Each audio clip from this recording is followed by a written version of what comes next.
Hi നമസ്കാരം. ഞാൻ doctor നബ്ല. എല്ലാവർക്കും ഡോക്ടർ നബ്ലാസ് ഡെന്റൽ ടോക്കിലേക്ക് സ്വാഗതം. നമ്മുടെ മിക്ക കുട്ടികളിലും കണ്ടുവരുന്നതാണ്, ഇപ്പോഴത്തെ കാലത്ത് കൂടുതലായിട്ട് കണ്ടുവരുന്നതാണ്, അവർ ഉറങ്ങുന്ന സമയത്ത് കൂർക്കം വലിക്കുക, അല്ലെങ്കിൽ അവർ വായ തുറന്നുറങ്ങുമ്പോൾ ശ്വാസം വലിക്കുമ്പം അവരുടെ ശബ്ദം വരിക, അങ്ങനെ പലതരത്തിലുള്ള ബുദ്ധിമുട്ടുകൾ ഇന്ന് നമ്മുടെ കുട്ടികളിൽ കണ്ടുവരുന്നുണ്ട്. അപ്പോൾ അത് എന്തുകൊണ്ടാണ് വരുന്നതെന്നും അതങ്ങനെ ഉണ്ടായിക്കഴിഞ്ഞാൽ അവരുടെ വായിൽ എന്തൊക്കെ മാറ്റങ്ങളാണ് ഉണ്ടാകുന്നതെന്ന് നമുക്ക് ഇന്നത്തെ വീഡിയോയിലൂടെ നോക്കാം. അപ്പോൾ ഈ ചാനൽ നിങ്ങൾ ആദ്യമായിട്ടാണ് കാണുന്നതെങ്കിൽ ഷെയർ ചെയ്യാനും ലൈക്ക് ചെയ്യാനും സബ്സ്ക്രൈബ് ചെയ്യാനും മറക്കരുത്. അപ്പം നമ്മുടെ മിക്ക കുട്ടികളിലും കണ്ടുവരുന്ന ഈ കൂർക്കം വലി, അല്ലെങ്കിൽ വായ തുറന്നുള്ള ഉറക്കം, അല്ലെങ്കിൽ വായയിലൂടെ ശ്വാസം വലിക്കുക, എപ്പോൾ ടി വി കാണുമ്പോൾ അല്ലെങ്കിൽ ഫോണിൽ ഉപയോഗിക്കുന്ന സമയത്ത്, അപ്പോഴൊക്കെ അവരിൽ ഗെയിം കളിക്കുന്ന സമയത്ത് അവർക്ക് ഓട്ടോമാറ്റിക്കലി അവരറിയാതെ വായ തുറന്ന് ശ്വാസം വലിക്കുന്ന അല്ലെങ്കിൽ വായ തുറന്നിരിക്കുന്ന ഒരു ഹാബിറ്റ് മിക്ക കുട്ടികളിലും ഇപ്പോൾ കണ്ടുവരുന്നുണ്ട്. അതിന് പ്രധാന കാരണം രണ്ട് കാരണം. ഒന്ന്, അവരുടെ ശീലം, അതായത് അവർ പോലും അറിയാതെ പലപ്പോഴും ജലദോഷം പനിയൊക്കെ ഉണ്ടാകുന്ന സമയത്ത് അവരറിയാതെ വായിലൂടെ ശ്വാസം എടുത്ത് ശീലിക്കും. പിന്നീട് അവർ ജലദോഷമൊക്കെ മാറി മൂക്കടപ്പൊക്കെ മാറിക്കഴിഞ്ഞാലും അവരതൊരു ഹാബിറ്റായിട്ട്, അതായത് അവരറിയാതെ വായിലൂടെ ശ്വാസം എടുത്തും കൊണ്ടിരിക്കുന്ന ഒരു ഹാബിറ്റാണ്, വായിലൂടെ എടുക്കുന്ന ഒരു ഹാബിറ്റായിട്ട് ഈ മൗത്ത് ബ്രീത്തിങ് മാറും. അല്ലെങ്കിൽ പിന്നെ അവരുടെ മൂക്കിലുണ്ടാകുന്ന ദശ വളരുക, അല്ലെങ്കിൽ മൂക്കിലൂടെ പോളിപ്പ് ഉണ്ടാകുക, അങ്ങനെയൊക്കെ ഉണ്ടായിക്കഴിഞ്ഞാൽ, അല്ലെങ്കിൽ അഡിനോയിഡിന്റെ ഓവർ ഗ്രോത്ത് കാരണം ഒക്കെ ഇവർക്ക് ശ്വാസം മൂക്കിലൂടെ എടുക്കാൻ ബുദ്ധിമുട്ടുണ്ടാകുന്ന ഒരവസ്ഥയിൽ കുട്ടികൾ എന്ത് ചെയ്യും, വായിലൂടെ ശ്വാസം എടുക്കാനുള്ള ഒരു ശീലം അവരിൽ വരുന്നതാണ്. അപ്പൊ അങ്ങനെ രണ്ട് തരത്തിലാണ് കുട്ടികളിൽ പ്രധാനമായിട്ടും മൗത്ത് ബ്രീത്തിങ് വരുന്നത്.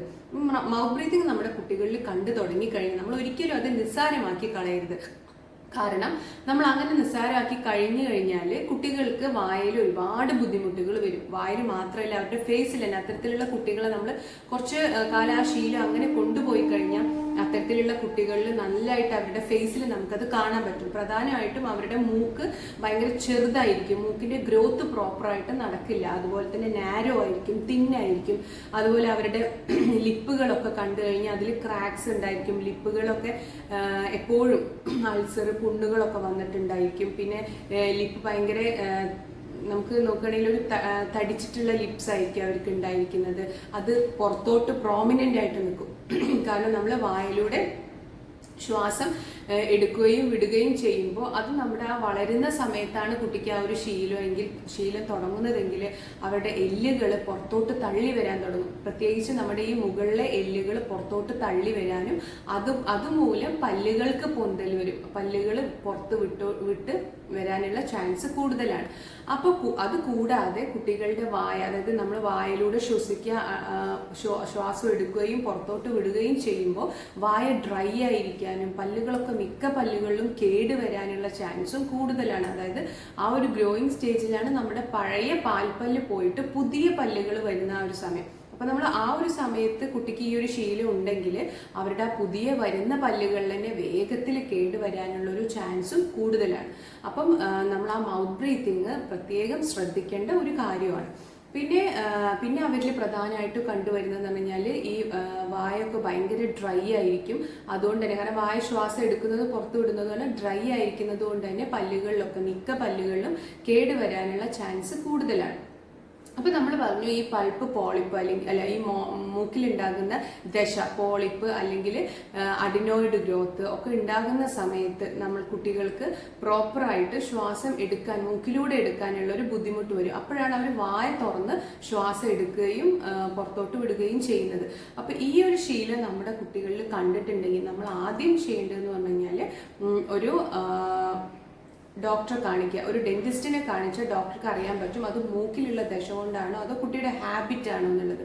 അല്ല മൂക്കിലുള്ളൊരു ദശയാണെങ്കിൽ നമ്മൾ തീർച്ചയായും അതൊരു ENT സർജനെ എന്തായാലും നമ്മളത് കാണിക്കണം. കാരണം ആ ഒരു സമയത്ത് നമ്മൾ ആ പോളിപ്പിന് ചിലപ്പോൾ ഒരു നേസൽ സ്പ്രേ, അവർ സ്പ്രേ തന്നിട്ട് നമുക്ക് മൂക്കിലൂടെയുള്ള ആ പോളിപ്പിന്റെ ഗ്രോത്ത് അവർക്ക് കുറയ്ക്കാൻ പറ്റും. അല്ല നമ്മൾ അതിനേക്കാളും കൂടുതലായി പോയിട്ടുണ്ട്, ത്രോട്ടിൽ അഡ്നോയിഡ്സിന്റെ സൈസ് ലാർജ് ആയിട്ടുണ്ട്, നമ്മളത് റിമൂവ് ചെയ്യണമെന്ന് പറയുകയാണെങ്കിൽ നമ്മളത് വേഗം റിമൂവ് ചെയ്ത് കൊടുക്കേണ്ടത് അത്യാവശ്യമാണ്. കാരണം ഒരു 5 വയസ്സ്, ആ ഒരു 5 വയസ്സ് എല്ലാ കുട്ടികളിലും ഈ ജലദോഷവും പനിയും ഇടക്കിടക്ക് ഉണ്ടാകുന്ന സമയത്ത് ഓട്ടോമാറ്റിക്കലി അവരുടെ മൂക്കിലുള്ള ദശ ചില കുട്ടികളിൽ അത് വലുതാവും, പിന്നീട് അത് ഓട്ടോമാറ്റിക്കലി ജലദോഷം മാറുമ്പോൾ അത് കുറഞ്ഞു വരും.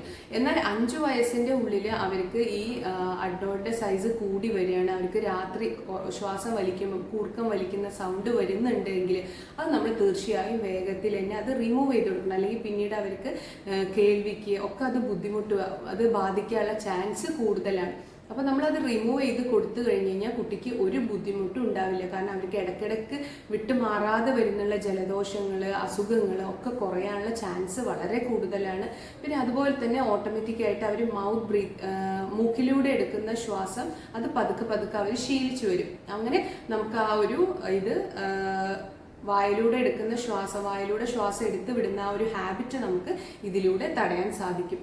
ഇനി ഇപ്പൊ കുട്ടിക്ക് നമ്മൾ സർജറി ഒക്കെ ചെയ്തു, ഒക്കെ ശരിയായി, കുട്ടി മൂക്കിലൂടെയുള്ള ദശയും കാര്യങ്ങളും അല്ലെങ്കിൽ അഡ്നോയിഡ് ആണെങ്കിൽ അതൊക്കെ റിമൂവ് ചെയ്തു, അല്ലെങ്കിൽ ഡോക്ടർ സ്പ്രേ ചെയ്താൽ മതി. അങ്ങനെ നമുക്കൊരു ENT സർജൻ പ്രോപ്പർ ആയിട്ടുള്ളൊരു ട്രീറ്റ്മെന്റ് പറഞ്ഞു തന്നിട്ടുണ്ടെങ്കിൽ നമ്മളത് ഫോളോ ചെയ്യുകയാണെങ്കിൽ അതിൻ്റെ കൂടെ തന്നെ നമുക്ക് ഒരു ഡെന്റിസ്റ്റിന്റെ അടുത്ത് വന്നു കഴിഞ്ഞാൽ കുട്ടികൾക്ക് രാത്രി വായ തുറന്ന് ഉറങ്ങുന്ന ഹാബിറ്റ് മാറ്റാൻ വേണ്ടി നമ്മൾ ഓറൽ സ്ക്രീൻ എന്ന് പറയും. അതായത് ഒന്നുമില്ല, ജസ്റ്റ് നമ്മൾ അളവെടുക്കും, എന്നിട്ട് ലാബിൽ കൊടുത്തയച്ചിട്ട് അവിടുന്ന് അവരുണ്ടാക്കി വരുന്നതാണ് ഈ ഓറൽ സ്ക്രീൻ എന്ന് പറയുന്നത്.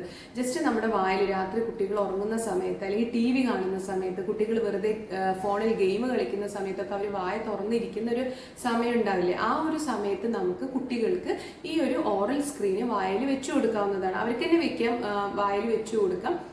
വായിൽ വെച്ചു കൊടുത്തു കഴിഞ്ഞ് കഴിഞ്ഞാൽ നമ്മൾ വായ ക്ലോസ് ആയിരിക്കും, ഫുൾ കംപ്ലീറ്റ് ഉൾഭാഗത്തായിട്ടാണ് വെക്കുക, ചുണ്ട് പുറത്തായിരിക്കും.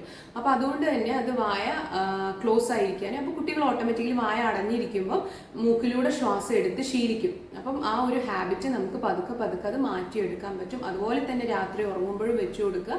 അപ്പോൾ കുട്ടികൾ വായ തുറന്നാലും ഈ ഓറൽ സ്ക്രീൻ വായിലുള്ളത് കൊണ്ട് അവരുടെ വായ തുറക്കില്ല. അപ്പോൾ അവർക്ക് വായിലൂടെ ശ്വാസം എടുക്കാൻ പറ്റില്ല. അപ്പോൾ അവർ ഓട്ടോമാറ്റിക്കലി ഉറങ്ങുന്ന സമയത്താണെങ്കിൽ പോലും അവർ മൂക്കിലൂടെ ശ്വാസം എടുത്തിട്ട് അത് ശീലിക്കും. അപ്പോൾ അങ്ങനെ ഒരു ഹാബിറ്റ് നമ്മുടെ കുട്ടികളിൽ കാണുന്നുണ്ടെങ്കിൽ തീർച്ചയായും നമ്മൾ ഡോക്ടറെ കാണിക്കണം. അത് നിസ്സാരമാക്കി വിടരുത്. കാരണം നമ്മൾ ആ ഒരു സ്റ്റേജിൽ നമ്മളത് കറക്റ്റ് ചെയ്തിട്ടില്ലെങ്കിൽ പിന്നെ അത് അവർക്ക് വലുതായി കഴിഞ്ഞാൽ അത് മാറ്റിയെടുക്കാൻ വളരെ ബുദ്ധിമുട്ടാണ്. കാരണം ഏതൊരു ശീലവും നമുക്ക് ചെറുപ്പത്തിലാണ് അത് മാറ്റിയെടുക്കാൻ പറ്റുക. പിന്നെ അത് നമ്മൾ മാറ്റിയെടുത്തിട്ടില്ലെങ്കിൽ നമ്മളത് ലൈഫിലെ ഒരു ഭാഗമായി മാറും, ആ ഒരു മൗത്ത് ബ്രീത്തിങ് ഉള്ളത്. അപ്പോൾ നമ്മുടെ ഗ്രോത്തിനെ ബാധിക്കും. അതുപോലെ തന്നെ പ്രത്യേകിച്ച് പല്ലുകളൊക്കെ നന്നായിട്ടത് ബാധിക്കും. കേട് വന്ന് പോവുക, അല്ലെങ്കിൽ ഡ്രൈ ആയിരിക്കുക. വായ ഡ്രൈ ആയിരിക്കുന്നത് കൊണ്ട് തന്നെ പല്ലുകൾക്ക് കേട് വരാനുള്ള ചാൻസ് വരും. അതുപോലെ തന്നെ ചുണ്ടുകളൊക്കെ, ഈ ചുണ്ടിൻ്റെ ഗ്രോത്ത് കുറയും. ആ ചുണ്ടുകളൊക്കെ എവിടെയൊക്കെ ഭയങ്കരമായിട്ട് നാരോ ആയിട്ടുണ്ടാകും. നമുക്ക് ആ ഗ്രോത്ത് ഒക്കെ പിന്നെ ഈ ഓറൽ സ്ക്രീൻ വെച്ചിട്ട് നമുക്ക് എക്സസൈസ് ചെയ്തിട്ട് നമുക്കത് കറക്റ്റ് ചെയ്യാൻ പറ്റും. ആ ഒരു ഗ്രോയിങ് സ്റ്റേജിലാണ്. ഈ വലുതായി കഴിഞ്ഞാൽ പിന്നെ നമുക്കിതൊന്നും പറ്റില്ല. പിന്നെ വലുതായി കഴിഞ്ഞിട്ടാണ് നമ്മൾ ഈ ഒരു ഹാബിറ്റ് കാരണം കുട്ടിക്ക് വലുതായി കഴിഞ്ഞിട്ടാണ് പല്ലുന്തിയതും എല്ലുന്തിയതും നമ്മൾ കറക്റ്റ് ചെയ്യാൻ വരികയാണെങ്കിൽ നമുക്ക് പല്ലുകൾ നമുക്ക് മുത്ത് വെച്ച് കമ്പിയിട്ടിട്ട് കറക്റ്റ് ചെയ്യാം. പക്ഷെ ആ ഒരു എല്ലിന്റെ പൊന്തൽ നമുക്ക് കറക്റ്റ് ചെയ്യണമെങ്കിൽ പിന്നെ നമ്മളൊരു സർജറി ചെയ്തിട്ട് വേണം അത് കറക്റ്റ് ചെയ്യാൻ. അതായത് ഒരു 18 അല്ലെങ്കിൽ ഒരു 20-25 വയസ്സായാലും നമുക്ക് സർജറി ചെയ്യാൻ പറ്റുള്ളൂ. അപ്പൊ ആ ഒരു ഏജ് വരെ നമ്മൾ ആ കുട്ടിനെ വെയിറ്റ് ചെയ്ത് കൊണ്ടുപോകണം. അപ്പം ഏറ്റവും നല്ലത് നമ്മൾ എല്ലാ മാതാപിതാക്കളും കുട്ടികൾ ഉറങ്ങുമ്പോൾ അല്ലെങ്കിൽ കുട്ടികൾ വെറുതെ ഇരിക്കുമ്പോൾ നമ്മൾ അവരെ ശ്രദ്ധിക്കണം. അവര് വായ തുറന്നിരിക്കുന്നുണ്ടോ, അല്ലെങ്കിൽ വായ അവർ ഉറങ്ങുമ്പോൾ ശ്വാസം വലിക്കുമ്പോൾ കൂർക്കം വലിക്കുന്ന ശബ്ദം നമുക്ക് കേൾക്കുന്നുണ്ടോ എന്നൊക്കെ നമ്മൾ ശ്രദ്ധിക്കണം. എന്നിട്ട് അതിനനുസരിച്ച് നമ്മൾ തീർച്ചയായും അത് നിസ്സാരമാക്കിയിടാതെ നമ്മൾ ആ ട്രീറ്റ്മെന്റ് ചെയ്തു കൊടുക്കേണ്ടത് അത്യാവശ്യമാണ്. അപ്പോൾ ഈ വീഡിയോ നിങ്ങൾക്ക് ഉപകാരപ്രദമായിട്ടുണ്ടെന്ന് വിശ്വസിക്കുന്നു. എന്ത് ഡൗട്ട് ഉണ്ടെങ്കിലും നിങ്ങൾക്ക് ഇതിലെ വാട്സപ്പ് നമ്പറിൽ വിളിച്ച് ചോദിക്കാം, അല്ലെങ്കിൽ നിങ്ങൾക്ക് വാട്സപ്പ് ചെയ്തിട്ട് ചോദിക്കാവുന്നതാണ്. നമുക്കതിൻ്റെ മറുപടി തരും. പിന്നെ ഒരുപാട് ആൾക്കാർ അവരുടെ ഡെൻ്റൽ പല്ല് പറിച്ചതിൻ്റെ അനുഭവങ്ങൾ, പല്ല് റൂട്ട് കനാൽ ചെയ്തതിൻ്റെ, അതുപോലെ നമ്മളെ വീഡിയോ കണ്ടതിൻ്റെ ഉപകാരപ്പെട്ടത്, അങ്ങനെ ഒരുപാട് വീഡിയോ കോൾസുകൾ വരാറുണ്ട്. വളരെ നന്ദിയുണ്ട് എല്ലാവർക്കും. അതുപോലെ തുടർന്നും നിങ്ങളുടെ ഓരോരുത്തരുടെയും അഭിപ്രായങ്ങൾ, വിലയേറിയ അഭിപ്രായങ്ങൾ ഞങ്ങൾ പ്രതീക്ഷിക്കുന്നു. അപ്പോൾ ഇനിയും പുതിയൊരു വീഡിയോയുമായി വരുന്നത് വരെ ബൈ.